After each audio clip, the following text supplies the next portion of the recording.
Hi, it's Antoine from Resource Education. Today, we are going to activate narrative tenses in our students. I've got a little activity for you. You're going to see it's very easy to implement in your lessons, and it's going to provide great practice for your students in terms of narrative tenses, in terms of linkers, and in general storytelling skills.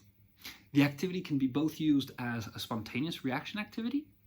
The students get the card and they need to come up with a story on the spot, or as a production activity, even as a writing homework. The activity is called Superhero Origin Stories. It's on our website, Resource Education. Each card has the name of a random superhero that we created, and students are going to have to think of an origin story.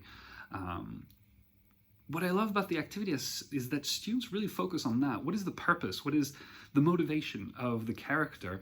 And build a story around it. Therefore, they don't focus on, oh, I gotta use past continuous, I gotta use past perfect. No, they really focus on the goal of their story.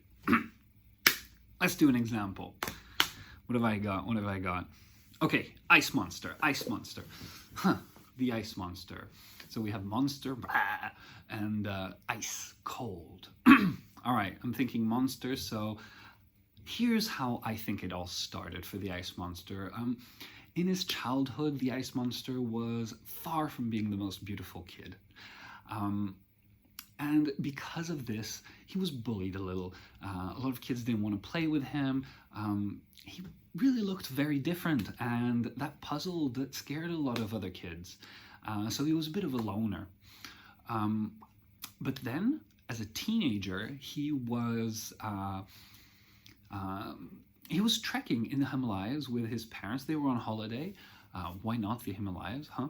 And in his trekking, he got lost, and he met the Yeti, the abominable snowman. So of course, at first, he was terrified. I mean, he had heard terrible stories about the Yeti, the abominable snowman, and the appearance of the Yeti itself was pretty scary. As it turned out, the Yeti was very kind, very helpful. The Yeti fed him, helped him, kept him warm for the night, and brought him back to his parents the next day. Before that, of course, the Yeti gave our little ice monster his ice powers, and that's how the ice monster became the ice monster. He's made of ice, he looks terrible, but he has a heart of gold, and he's always there to help the ones in need. There we have it. We have a great origin story for the ice monster. I love this activity. Check it out on Resource Education, our website for teachers.